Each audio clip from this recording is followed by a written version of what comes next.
Bien, les doy la bienvenida a esta clase del día de hoy, donde vamos a hablar de el examen general de orina, también conocido como examen de orina completo o uroanálisis en el sentido más amplio, ¿sí?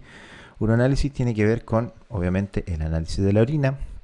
Nos vamos a dar cuenta que hay algunas consideraciones respecto a ese título, ya porque lo vamos a definir como cualquier análisis que hagamos respecto a conocer la función de, sobre todo, las vías urinarias del sistema genitourinario a través de la examinación de este fluido biológico que corresponde a la orina. Antes que todo, tenemos que hacer un repaso sobre lo que son las funciones que tiene el riñón. Las funciones del riñón, como habremos visto también en clases anteriores, son varias. Y una de esas es la formación de la orina, ¿ya? La formación de la orina que tiene que ver con varias también de las otras funciones, como sobre todo el balance de líquidos y electrolitos y la regulación del equilibrio ácido-base, así como también de la excreción de productos de desecho y de algunos fármacos, ¿ya? Esas cuatro funciones tienen que ver justamente también con lo que es la orina. La orina también mantiene justamente el balance de agua, así cuando hay un exceso, ¿no es cierto?, en la cantidad de líquido corporal, este exceso o incluso la disminución también se regula a nivel renal. A nivel de las funciones fisiológicas, las podemos también dividir en cuatro grandes grupos. Funciones de excreción, donde están principalmente la excreción de agua, sales, otros metabolitos orgánicos e inorgánicos, así como también sustancias exógenas como fármacos que en su mayoría se eliminan ya sea por vía renal o en algunos casos también por vía gastrointestinal. La homeostasis, obviamente, como veíamos, del equilibrio ácido-base y de electrolitos, secreción de hormonas como la eritropoyetina, ya el calcitriol, y dentro de lo que es el metabolismo también mantener la homeostasis, por ejemplo, de la glucosa, ayudando a reabsorber la glucosa que llega, ¿no es cierto?, a el glomérulo, y también en algunos casos para lo que es la desintoxicación, podríamos decir así, de lo que es el amoníaco, producto de justamente el metabolismo de aminoácidos. Obviamente la unidad funcional de el riñón va a ser la nefrona, ¿no es cierto? La nefrona, que es esta unidad compuesta por una red vascular, una red de pequeños vasos sanguíneos que entran en contacto con la pared, ¿no es cierto?, de la cápsula de Bowman, en donde se produce el intercambio para finalmente llegar hasta el túbulo y así formar el líquido preurinario, en este caso, el primer filtrado, ¿no es cierto? Volver a repetir de que existen aproximadamente entre 0.4 a 1.2 millones de nefronas en un riñón normal, ¿sí? Ahora, eso va a ser variable, obviamente, ese es como un valor bastante amplio, pero un valor promedio. Va a depender de algunos factores, como veíamos en su momento, como puede ser la masa muscular, ¿no es cierto? Y finalmente la superficie corporal, ¿sí? Es así como veíamos anteriormente, cuando trabajamos con el concepto de aclaramiento, muchas veces se decide corregir ese valor respecto a la superficie corporal. Obviamente este va a ser un órgano muy sensible a la presión sanguínea. Cambios pequeños en la presión sanguínea van a influir directamente en el contenido de lo que esté dejándose pasar a través del nefrón, ¿no es cierto?, para que llegue finalmente a la orina. Es así como veíamos también en su momento que en el caso de las proteínas, uno de los elementos más sensibles de medir el daño renal incipiente es la aparición de proteínas en la orina por sobre un valor de 30 miligramos por litro aproximadamente, y en esos casos estamos hablando también de un aumento que generalmente está asociado a un aumento de la presión sanguínea. Es así como en pacientes que presentan algún grado de daño renal, es muy importante, si existe la comorbilidad presente, de manejar de una forma adecuada la presión o tensión arterial. Ya veíamos que para estimar la función renal tenemos dos grandes formas de completar, por así decir, un estudio, dependiendo también de qué fluido estemos analizando.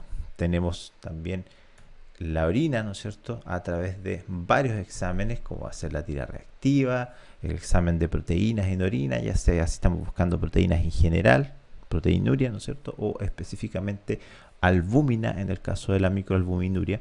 También tenemos la parte que se puede hacer bioquímica directamente, no esta vez con la tira reactiva, sino que con pruebas químicas directamente en orina, sobre todo también asociado a lo que es creatinina para lo que es el clearance de creatinina, y urea también en algunos casos es importante de medirla en la orina, así como también la examinación microscópica. Y en el caso del suero, los que ya hemos visto anteriormente, tenemos creatinina, la urea, que también puede ser expresada como su fracción de nitrógeno ureico sanguíneo, y el ácido úrico también en último lugar, ¿ya? Todo esto, toda esta cantidad de elementos nos van a dar una visión global, pero no solamente de lo que está ocurriendo a nivel renal, ¿sí?, sino que en muchos casos, y sobre todo con lo que vamos a ver ahora en lo que es orina, justamente la examinación de este fluido nos permite visualizar elementos que van más allá de simplemente la función renal, ¿ya? Así como hay elementos derivados de el hígado que vamos a encontrar en la orina, elementos asociados a también otros sistemas, y que se van a corresponder con lo que nosotros vayamos encontrando en el examen de orina completo, ¿ya? Ahora, es importante también señalar que este examen de orina completo da una visión general, ya en muy pocos casos, el examen de orina, salvo algunas excepciones, va a ser confirmatorio, ya va a tener generalmente un carácter orientativo, a excepción de algunos casos que afecten directamente a las vías urinarias, como vamos a ver también más adelante. Ahora, si nos vamos ya a las funciones, ya no específicamente, digamos, de esta unidad funcional del riñón, que es el glomérulo, ¿no es cierto?, con la nefrona, y nos vamos a las macrofunciones renales, vamos a tener que estas son tres, ¿ya? La primera es obviamente, la que ya habíamos visto, una función de filtración, ¿ya?, en donde obviamente lo que se busca es depurar, limpiar, por así decir, o aclarar la sangre de diversas sustancias que deben ser eliminadas a través de el riñón, y eso lo podemos medir justamente a través de la velocidad de filtración glomerular, que, si se recuerdan, correspondía a el volumen de sangre que era capaz de ser filtrado en un minuto por el riñón. También tenemos una función de reabsorción, como está aquí expresada en esta figura del lado, donde elementos que pasan a los túbulos, ¿no es cierto?, en este caso los túbulos proximales, son reabsorbidas posteriormente a nivel tubular para que elementos vuelvan a la circulación sanguínea. Este es un proceso activo generalmente, a excepción de la reabsorción de agua y de cloro, ¿ya? Pero se produce reabsorción de varios elementos, como algunas proteínas, ¿ya?, como también glúcidos en algunos casos. El punto es que este es un sistema saturable, ¿ya?, por lo tanto tiene un umbral renal. ¿Qué ocurre con eso entonces? Que cuando se logra alcanzar ese umbral, cuando ya la concentración sanguínea está a ese nivel, el proceso de reabsorción se detiene, ¿ya? Y por lo tanto es un proceso que, como les decía, es generalmente activo y está involucrado tanto en la mantención de la homeostasis, del equilibrio ácido básico, del equilibrio de agua también. A su vez también tiene una macrofunción de secreción, donde se secreta principalmente, ya, aquí parece que no, sí está bien. En esa función de secreción, donde los túbulos secretan directamente elementos, ahora ya no hacia los túbulos, sino que hacia la circulación sanguínea. En esos casos nos vamos a encontrar, por ejemplo, el caso de los iones hidrógeno, los hidrogeniones, que dependiendo justamente también de la regulación del estado ácido básico, cuando es necesario disminuir el pH sanguíneo, es capaz de secretar protones directamente a la circulación, así como también algunas drogas como la penicilina son procesadas y secretadas directamente a la circulación.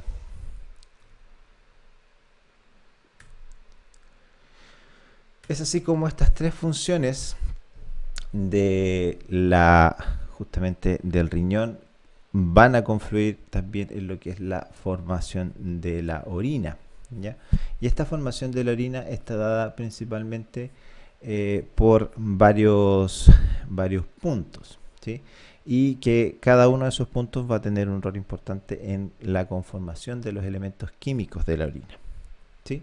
Así que va a depender justamente de cuál sea el componente que el componente que se esté perdón, el componente que se esté filtrando, ¿no es cierto?, que va a ir pasando directamente a la orina.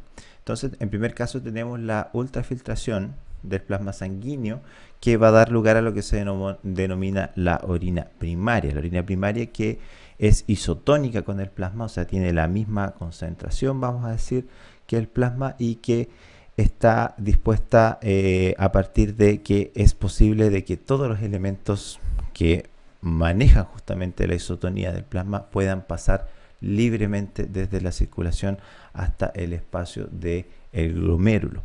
Esto se debe principalmente a que los poros de la membrana basal glomerular están compuestos de una especie, un tipo especial de colágeno, que es el colágeno tipo 4, y que tienen un diámetro medio efectivo de aproximadamente 3 nanómetros, 2.9, 3 nanómetros, lo que permite que todos los componentes del plasma puedan pasar directamente al glomérulo, hasta un límite de aproximadamente 15 kilodaltons, ¿sí? A partir de eso ya no pueden pasar. Al aumentar la masa de las moléculas, estas se van deteniendo progresivamente y ya a masas mayores de 65 kilodaltons son completamente incapaces de pasar a esta orina primaria, ¿sí? Esto ocurre especialmente y es especialmente importante con las proteínas plasmáticas, que a pesar de ser aniones, ¿ya? O sea, que están con una carga negativa, o sea, que además de ser aniones que tienen esta carga negativa, que es repelida también por las cargas negativas que están presentes en la membrana basal glomerular, tienen este tamaño grande, por lo tanto es muy difícil que pasen. Entonces, en este primer paso de ultrafiltración vamos a tener todos los solutos del plasma que sean con un diámetro menor a 3 nanómetros o igual a 15 kilodaltons. En el segundo, digamos, fase, que es la fase de resorción, todos los componentes del plasma de bajo peso molecular van a ingresar a la orina primaria, ¿no es cierto?, a través de la filtración glomerular, y la mayoría de estos van a ser retransportados nuevamente hacia la circulación sanguínea mediante este proceso de resorción.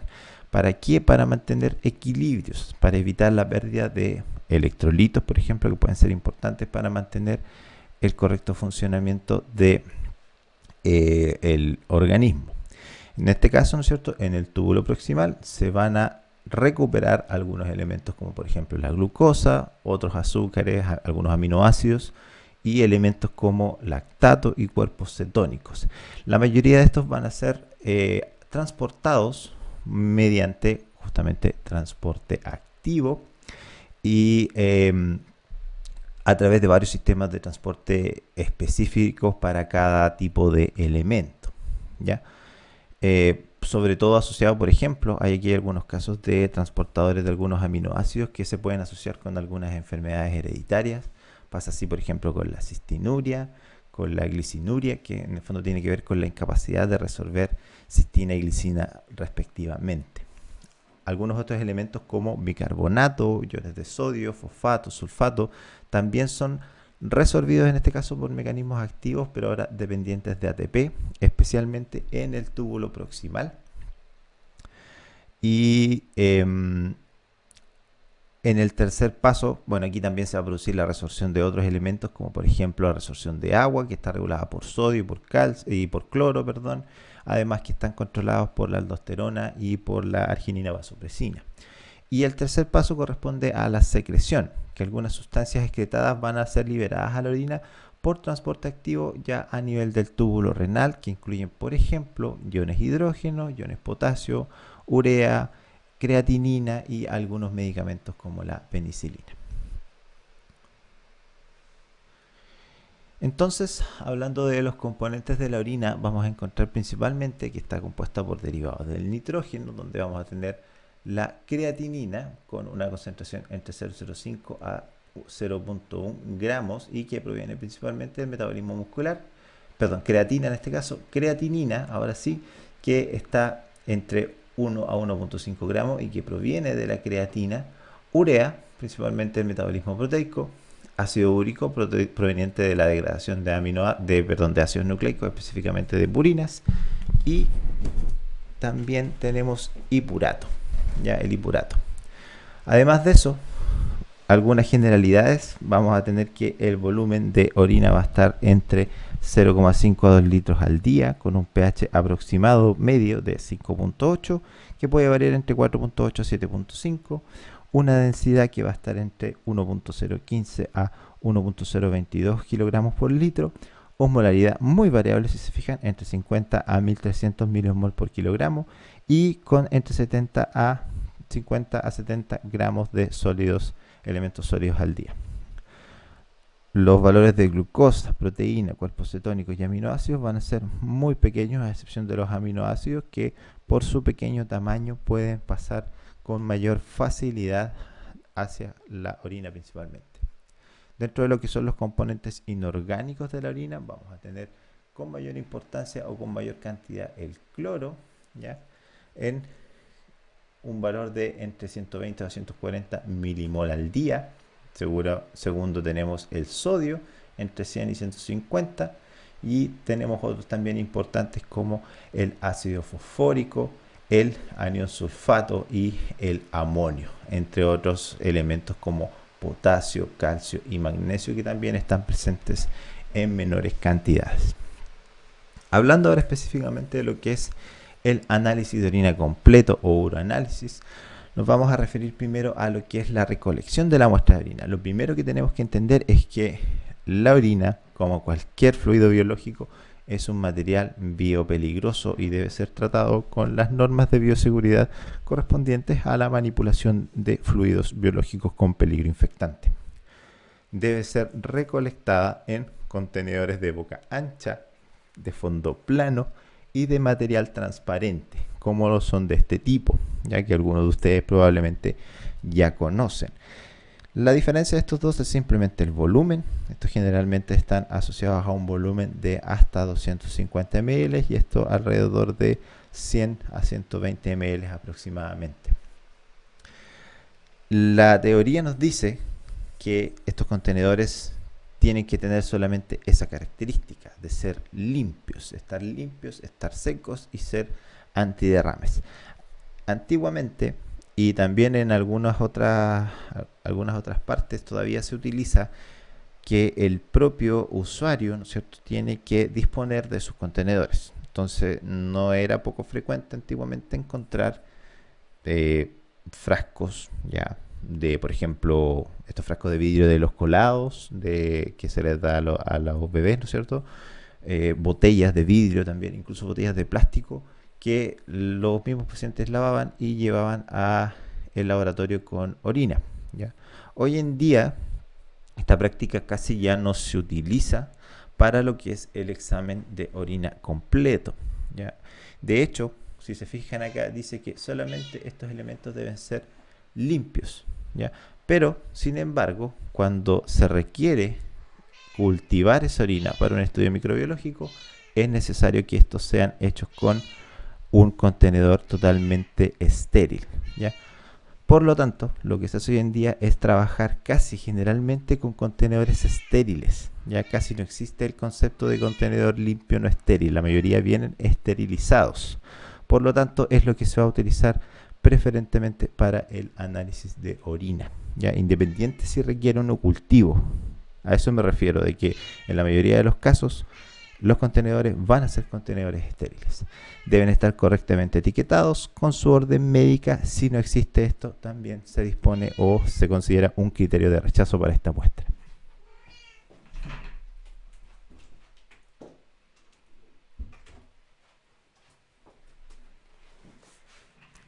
El manejo de la muestra requiere también de un cuidado bastante especial, ya que muchos de los resultados que se obtengan de lo que se obtiene finalmente de este examen de orina va a depender de elementos como, por ejemplo, la integridad de la muestra y también de cómo ésta se preserve. En cualquier caso, el testeo de la orina debe ser hecho dentro de las 2 horas posterior a la colección, ¿sí? Si si no se logra realizar esa colección dentro de 2 horas, por ejemplo, no se puede realizar el cultivo microbiológico de orina conocido como urocultivo. Todavía se pueden procesar algunos elementos asociados a el testeo químico, por ejemplo, de la orina, pero hay algunos componentes que comienzan a cambiar su composición, ya sea a degradarse o a convertirse en otros elementos, haciendo que la probabilidad de encontrar valores falsos negativos o positivos aumente. Por lo tanto, la orina debe refrigerarse o usar preservantes en caso de que no pueda analizarse desde el punto de vista del laboratorio de bioquímica antes de 2 horas, ¿ya? Ahora, si una muestra de orina, lo cual es bastante frecuente también, viene con solicitud de examen microbiológico de orina, o sea, urocultivo, y también examen de orina completo, en esos casos el análisis debe ser hecho antes de 2 horas. Y aquí es bastante frecuente que obviamente se pide una sola muestra de orina, es innecesario pedir más de una, ¿ya? Pero la orina pasa primero por el laboratorio de microbiología. Una vez cultivada aquí, es posteriormente llevada al área de análisis químico donde se realizan el resto del procedimiento asociado al examen de orina completo. Como les decía también, la preservación es bastante importante. Las orinas que no puedan mantenerse o que no puedan analizarse antes de 2 horas deben ser refrigeradas entre 2 a 8 grados Celsius, temperatura de refrigeración normal, lo que ayuda a detener el metabolismo bacteriano, pero no esto sin un precio. La refrigeración prolongada puede aumentar, por ejemplo, la gravedad específica, lo cual es un elemento importante a considerar cuando se realiza el análisis de sedimento urinario. ¿Ya? El sedimento urinario es uno de los 3 pasos que se realiza dentro del examen de orina completo y que conlleva centrifugar la orina a velocidad baja para concentrar los elementos formes, todos aquellos elementos sólidos que tiene la orina en el fondo del tubo y poder analizar posteriormente este elemento llamado sedimento en el microscopio, ¿sí? Por lo tanto, el aumento de esta gravedad específica puede ser que aumenten, por ejemplo, algunos elementos que cristalizan con el frío y que estos pueden aparecer después con mayor cantidad en el examen microscópico. Por lo tanto, es importante que al analizar esa orina que fue refrigerada hay que llevarla a temperatura ambiente y si no es posible refrigerar nuevamente, usar preservantes, pero de nuevo teniendo en cuenta de que los preservantes van a alterar algunos componentes de la orina. Es importante aquí mencionar que la refrigeración es considerado un preservante, ¿ya? Y de hecho es el preservante más utilizado. Vamos a ver aquí también que estos preservantes producen algunos cambios, ¿ya? Tienen ventajas y desventajas asociadas a esos cambios. El primero va a ser la refrigeración, que como ventaja no requiere ningún elemento químico adicional, pero como veíamos aumenta la gravedad específica y precipita algunos elementos como los cristales amorfos de fosfato y los uratos, ¿ya? Y previene el crecimiento bacteriano por hasta alrededor de 24 horas. Otros preservantes como el timol preservan, por ejemplo, la glucosa al interferir con el metabolismo bacteriano, pero interfieren con la precipitación ácida de algunos test para medición de proteínas, ¿ya? Algunos test de proteínas, no sé si se recordarán, pero utilizaban ácidos para precipitar las proteínas que están en pequeña cantidad. Estas proteínas después se vuelven a solubilizar y se puede medir por métodos químicos. Por lo tanto, sí, esa es la finalidad de la recolección de orina, evitar el uso de timol. Ácido bórico también es bastante utilizado, que preserva las proteínas y los elementos formes, ¿ya? Estos elementos formes que son importantes de observar al microscopio sin interferir también con los análisis rutinarios, a excepción del pH. Obviamente este es un ácido, por lo tanto lo que hace es acidificar la orina. Y como desventaja puede precipitar algunos cristales.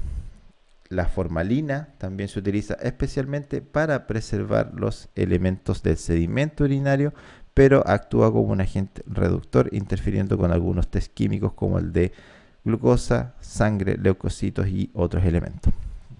Tolueno, que tiene un bajo nivel de interferencia, pero tiene la tendencia a flotar en la superficie, ¿no es cierto?, requiriendo que se utilicen otros elementos o como pipetas para poder medirlo. Y el fluoruro de sodio, que al igual que en los tubos de sangre, este fluoruro de sodio ayuda a prevenir la glicólisis, especialmente bueno para cuando se necesita medir glucosa o algunas drogas en la orina, pero inhibe algunos elementos de la tira reactiva como justamente la glucosa, sangre y los leucocitos.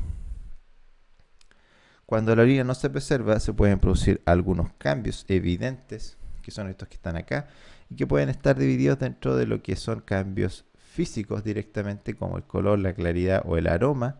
El color generalmente tiende a oscurecerse debido a la oxidación de los metabolitos que están. La claridad tiende a decrecer, tiende a tornarse una orina más turbia debido principalmente al crecimiento bacteriano y a la precipitación de algunos materiales amorfos. El olor también tiende a generar un olor más amoniacal, más penetrante, derivado de la multiplicación bacteriana. El pH tiende a aumentar por lo mismo, ¿no es cierto?, por el metabolismo bacteriano, que lo que hace es muchas veces escindir la urea en amonio, además de producir pérdida de dióxido de carbono. La glucosa, las cetonas también tienden a disminuir, principalmente por metabolismo bacteriano, la primera, y por volatilización y también metabolismo en el caso de las cetonas.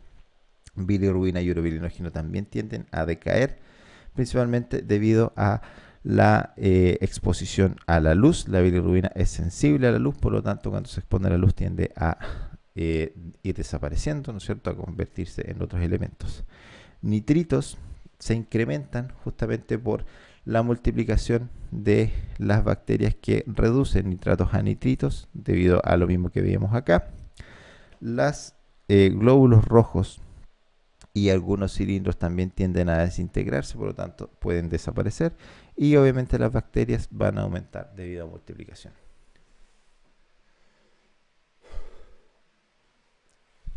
Para medir la orina, nosotros habíamos hablado de que hay que tener contenedores especiales. Generalmente los que se utilizan son de este tipo, que vienen sellados generalmente y que en su mayoría son de tipo estéril. Es muy clásico este con tapa roja. También existen otros, como estos por ejemplo, que vienen con un sistema similar al sistema de tubos evacuados para extraer sangre venosa, que sirve por ejemplo para no acceder o no abrir esta muestra una vez tomada. Ya la muestra se toma, se cierra este frasco y a través de este sistema que ustedes pueden ver acá, se pueden introducir estos tubos directamente en esta zona para obtener muestra directamente en este tubo. O sea, no es necesario abrir el tubo y abrir el frasco y traspasar a un tubo. Ya se puede hacer directamente a través de un sistema cerrado. En algunos casos también se puede requerir de la recolección de orina de todo un día para el análisis de orina de 24 horas. Ojo que ese análisis no corresponde a lo que es el uroanálisis, pero sí a una forma de toma de muestra de orina para otros análisis de importancia, como puede ser el mismo clearance de creatinina, examen de proteinuria o de microalbuminuria también, o de algunas drogas, ¿ya? Y el recolector pediátrico, que es una bolsa que tiene un adhesivo que se coloca en la zona genital para recolectar la orina de personas que no tienen control miccional, especialmente en recién nacidos. Así podemos dividir entonces lo que es la toma de muestra de orina en dos grandes grupos. Según la forma de obtención, vamos a tener la toma de muestra con micción, y dentro de estas vamos a tener la que es micción limpia y el examen pediátrico, ¿ya? O la recolección de orina con muestra pediátrica. También tenemos la toma de muestra sin micción, que puede ser por cateterización, o sea, colocar una sonda directamente hasta la vejiga a través de la vía transuretral, por punción o aspiración suprapúbica, o por cateterización con sonda permanente, que es cuando las personas permanentemente están con una sonda para orinar, ¿no es cierto?, o para extraer la orina y no pueden orinar. También se puede obtener muestras de ese punto. También podemos dividir el muestreo de orina según el tiempo de obtención, que esto aplica sobre todo a las muestras con micción. ¿Ya? Puede ser muestra de primera hora de la mañana, la muestra en ayunas o muestra aleatoria. Y también ponemos aquí en último lugar el muestreo de 24 horas, pero con un gran asterisco porque no es, insisto, una muestra apta para el uroanálisis. Sí está dentro de lo que es el muestreo de orina, sí se trabaja con este fluido, pero se realizan otros análisis que no corresponden al uroanálisis. Acuérdense que uno de los requisitos para el uroanálisis es que el muestreo sea ojalá dentro de 2 horas, ¿ya? Por lo tanto, la orina de 24 horas, que quede claro por favor, no nos sirve para realizar uroanálisis o análisis de orina completo, sí nos sirve para realizar otro tipo de test. Entonces, para la toma de muestra por micción, lo primero que debemos hacer, como decíamos, es usar un contenedor limpio y seco, desechable, transparente, de boca ancha, idealmente de 4 centímetros de diámetro, con capacidad de al menos 50 ml, idealmente estéril y con cierre hermético. Lo ideal, la muestra ideal es la primera orina de la mañana, ya que al tener un mayor tiempo de retención, la orina está más concentrada, por lo tanto es más sencillo utilizar o detectar elementos que pueden estar presentes en la orina. Aquí es importante el lavado de manos con agua y jabón y también el lavado de los genitales externos, ya sea en caso del hombre o de la mujer, con jabón que no tenga antiséptico para evitar que trazas de ese antiséptico puedan llegar a la muestra, ¿no es cierto? Y así también eliminar microorganismos que pueden ser importantes para realizar algún elemento diagnóstico. Y se debe recolectar la orina de segundo chorro. ¿Qué significa esto? Y esto entra en el contexto de lo que se denomina el método de micción limpia, donde en primer lugar se le entrega al paciente una bandeja con elementos para la limpieza de la zona genital, ¿no es cierto? Puede ser un algodón humedecido con jabón, ¿no es cierto? Sin antiséptico, como decíamos, toallas secas y limpias también para el posterior secado. En el caso de los genitales externos de la mujer o también de la parte balanoprepucial del hombre, deben ser limpiadas con estas tórulas con jabón y después, ¿no es cierto?, retirar los restos de jabón y así también, después de todo esto, secar con esos trozos de tela seca o de papel toalla seco. En segundo lugar, antes de orinar se debe retraer el prepucio del varón o separar los labios mayores con los dedos en la mujer. Aquí un gran asterisco también porque en el caso de las mujeres se recomienda no realizar la recolección de orina si está dentro de su periodo menstrual, ¿sí? Porque se pueden producir falsos positivos, especialmente para la detección de sangre en orina. Entonces, en aquellos casos, cuando se puede prescindir o se puede esperar la recolección de esta orina, es mejor esperar a que la mujer termine con su periodo menstrual.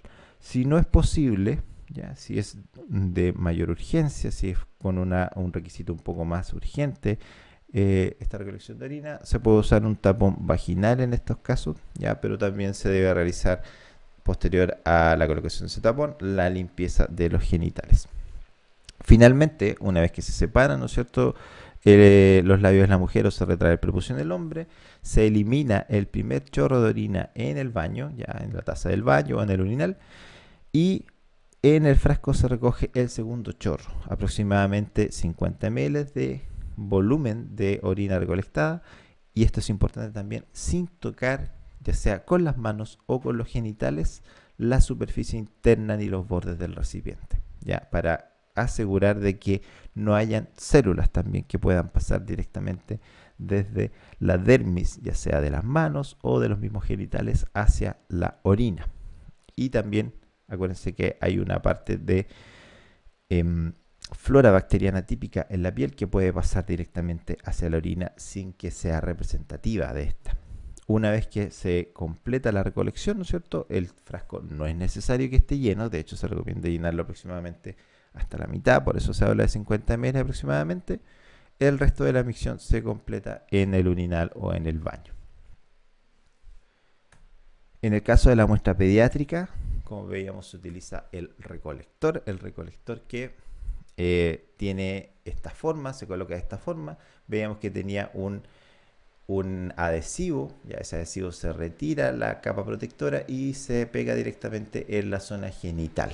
En este caso, la mayoría de las muestras que son tomadas por recolector no se utilizan para hacer cultivo. De hecho, esto depende del centro en el que estén. En algunos centros tienen por protocolo que no se realiza cultivo de orina de muestras tomadas de recolectores. Ya en otros tienen protocolos diferentes que pueden utilizar recolectores estériles, ¿no es cierto? Y de acuerdo al tiempo que permanezca, es o no admisible para el análisis microbiológico de orina. Pero en la mayoría de los casos se prefieren otros métodos más representativos de contaminación bacteriana, como va a ser la aspiración suprapúbica por punción. Importante aquí evitar la contaminación fecal y comprobar periódicamente el recolector. De hecho, el recolector se tiene que ir cambiando dependiendo de algunos centros también. La mayoría de las veces cada 30 minutos, o sea, entre 30 y 45 minutos hay que revisar si el recolector tiene orina. Si no tiene orina, se retira y se coloca uno nuevo, ya que después de este tiempo tampoco se asegura que la integridad de la muestra pueda mantenerse debido a contaminación, por ejemplo, del mismo recolector. Según el tiempo de obtención, tenemos tres tipos de orina. Tenemos la muestra de orina a la primera hora de la mañana, que como veíamos es la más concentrada. En este caso, muchas veces se debe instruir al paciente para que recolecte la primera orina que él elimina en la mañana. Ojo, que todas estas orinas, todas son con micción limpia, todas son de segundo chorro, ¿ya? Solamente lo que estamos viendo aquí es cuándo se toman estas muestras, en qué momento. ¿Ya? En este caso, se puede entregar al recolector al paciente para que él, cuando se levante, ¿no es cierto?, recolecte la primera orina de segundo chorro en este frasco y la lleve al laboratorio ante 2 horas, o también en algunos casos puede requerir la presencia del paciente en el laboratorio. O sea, que directamente retenga la orina hasta que llegue al laboratorio, ahí se le entrega al recolector y se toma la muestra en ese mismo momento. La muestra aleatoria, que es una muestra en cualquier momento, ¿ya? Y que se utiliza para generalmente screening, es una de las muestras más utilizadas y tiene algunos problemas, sí, porque puede mostrar algunos resultados erróneos resultantes de la ingesta alimentaria o de la actividad física que se hizo justo antes de la recolección. Así que ahí también se debe registrar no solo la hora de vaciado, sino que cualquier otro elemento importante que sea digno de mención. Y en último lugar tenemos el espécimen en ayunas, que también se le denomina segunda muestra de la mañana, que aquí lo que se hace es que el paciente en la mañana, cuando despierta, va al baño, ¿no es cierto?, elimina toda esa orina y la segunda orina que él forma, ¿no es cierto?, se recolecta. En este caso ayuda sobre todo a medir aquellos elementos que no son de propia generación. Por ejemplo, aquí en este caso la muestra no va a tener ningún metabolito derivado de alimentos ingeridos antes del comienzo del ayuno y se utiliza sobre todo en el control de la glucosa. Aunque hoy en día la medición de glucosa en orina ya casi no se realiza de forma directa, sino que se realiza solamente a través del análisis de la tira reactiva, que también tiene un parámetro semi-cuantitativo para la determinación de glucosa. También tenemos la orina de 24 horas, insisto, no apta para el uranálisis, sí para otros análisis, como por ejemplo cuando se necesita conocer la concentración de una sustancia que tiene variaciones diurnas. En este caso, el paciente debe comenzar y terminar el periodo de recolección con la vejiga vacía. Y en el laboratorio la muestra de orina de 24 horas debe ser mezclada y el volumen medido con exactitud. Por eso es que muchos de los recolectores de orina de 24 horas, como este tipo, no sé si se alcanza a ver acá, pero tienen una graduación para poder estimar con una mayor exactitud cuál es el volumen de orina que se recolectó. Si no se cuenta con estos recolectores o no tienen este sistema de graduación, hay que medir ya con una probeta. En muchos casos existen también probetas de plástico esterilizables que pueden medir hasta 2, incluso 3 litros y que pueden utilizarse para medir la orina que fue recolectada. Hay que sí traspasarla a esta probeta, medirla y en muchos casos volver a llevarla al contenedor. Después de eso debe ser mezclada muy bien y se debe obtener una porción representativa de esa muestra ya en un tubo. Aquí hay algunos sistemas también como este que a través de un sistema de tubos permiten mezclar la muestra en su contenedor original y después obtener directamente la muestra en un tubo sin necesidad de abrir este frasco, reduciendo, por ejemplo, la generación de derrames o de pérdidas de muestra.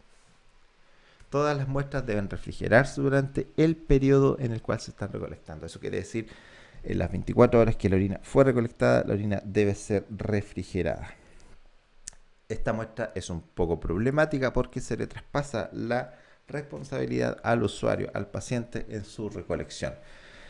Por lo tanto, es muy importante acá una correcta comunicación de las instrucciones para que el paciente pueda recolectar la orina de forma eficiente, ya que muchas veces las personas no tienen conciencia de lo importante que es mantener los volúmenes en forma adecuada. Ya aquí se da bastante el hecho de que como es una orina que se tiene que recolectar durante todo un día, a veces las personas se olvidan, ¿no es cierto?, de recolectar una porción de la orina y no lo reportan, ya van al baño, ¿no es cierto?, y botan la orina en la taza sin guardarla, o no la refrigeran, o en algunos casos peores dicen, ay, chuta, se me olvidó guardar la orina y fui al baño, le voy a echar un poquito de agua que más o menos sea el mismo volumen que hice en el baño, lo cual es aún peor, ¿ya? Entonces es muy importante dejar muy claras las instrucciones en el lenguaje adecuado, ¿ya? El lenguaje técnico es una cosa